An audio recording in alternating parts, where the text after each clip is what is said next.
In the United States, superstition is a silent industry. Every time the calendar turns to a Friday the 13th, the economy suffers an estimated loss of $800 million to $900 million. Why?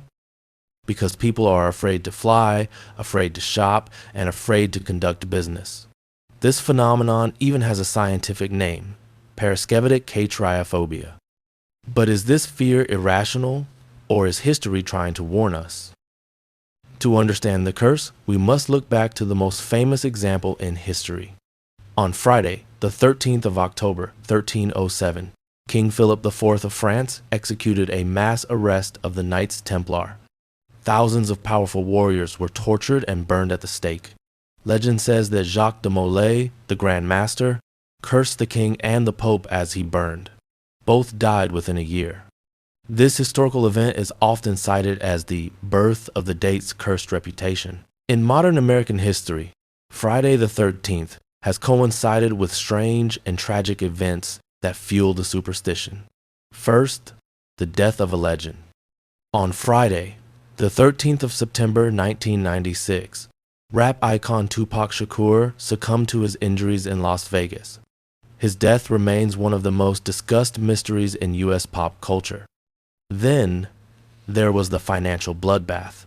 On Friday, the 13th of October 1989, the U.S. stock market suffered a mini crash. The Dow Jones plunged nearly 7% in minutes, ruining careers in a single afternoon. And nature is not exempt. In July 1951, on a Friday the 13th, record-breaking rains hit Kansas, destroying thousands of homes in what is now known as the Great Flood of 1951. Psychologists argue that Friday the 13th is a self-fulfilling prophecy. If you believe the day is unlucky, you become anxious. This anxiety leads to distraction, which causes accidents.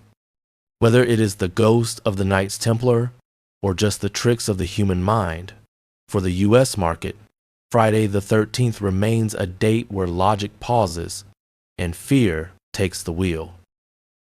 Here is my personal take. Friday the 13th is not a curse, it is a filter. It separates those who wait for bad things to happen from those who make things happen. In the U.S., we often say, "You make your own luck." If you wake up expecting disaster, you will likely trip over your own feet, finding it. So, to everyone listening, do not let a number on a calendar paralyze your potential. Use this day to be sharper, more focused, and more deliberate. While the rest of the world is hiding under the covers, this is your chance to step out and seize the opportunities they left behind. The only thing you should truly fear is living your life in fear. Do you have a personal Friday the 13th horror story? Drop it in the comments below. I read everything.